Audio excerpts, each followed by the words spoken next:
Eh bien, salut mes chers mangaka, c'est Sunbird. J'espère que vous allez bien. Aujourd'hui, on se retrouve pour un nouveau Parlons Manga. Oui, je sais, il vaut un peu vite, mais vu que je suis en vacances, j'en profite. Du coup, c'est parti.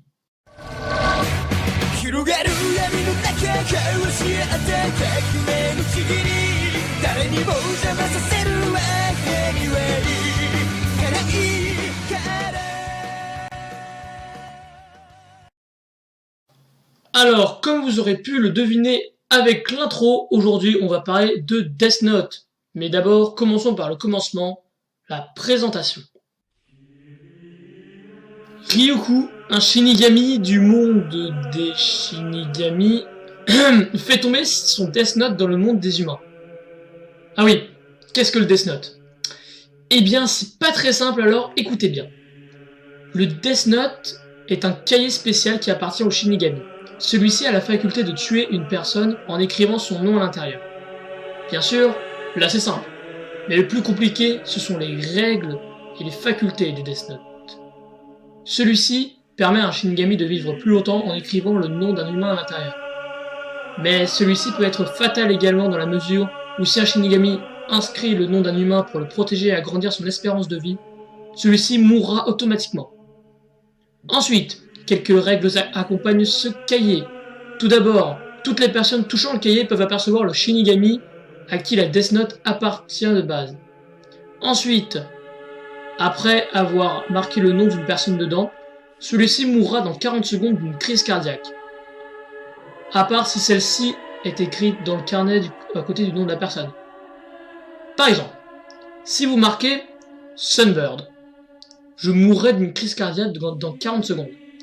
Alors que si vous précisez Sunbird mourra le 28 juin à 19h30 à cause d'un accident de voiture, cet accident va se réaliser ce jour-là, à cette heure-là.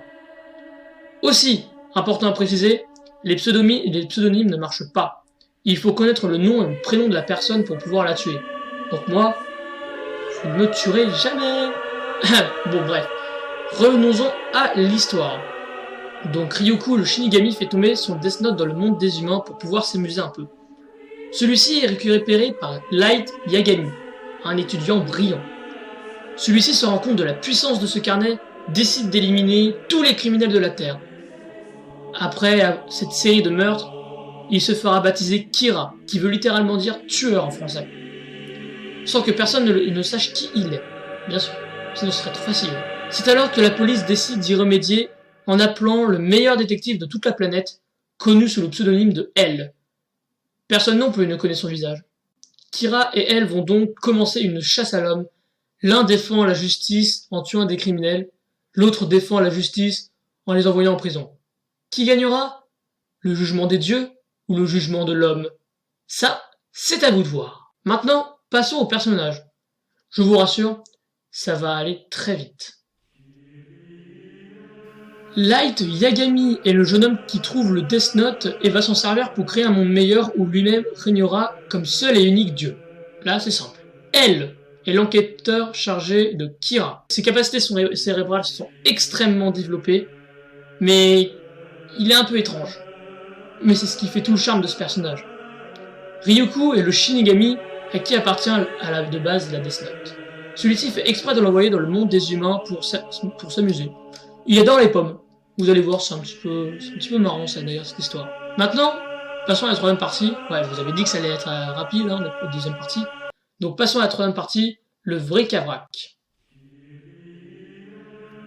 Death Note est un manga de type shonen écrit par Tsugumi Ohba, dessiné par Takeshi Obata et édité par Kana.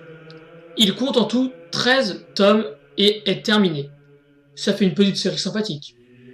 Il a également un animé, qui est aussi bien que le manga, composé de 37 épisodes, réalisé par Tetsuro Araki.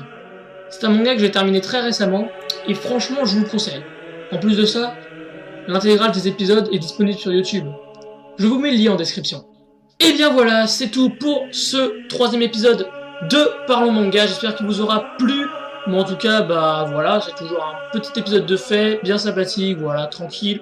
On est là pour s'amuser, pour vous présenter des trucs, donc c'est très bien. J'espère que ça vous donnera envie de lire Death Note, parce que franchement, ce manga le mérite. Donc moi, en tout cas, je vous dis à la prochaine les gens. c'était Sunbird, et restez chaud!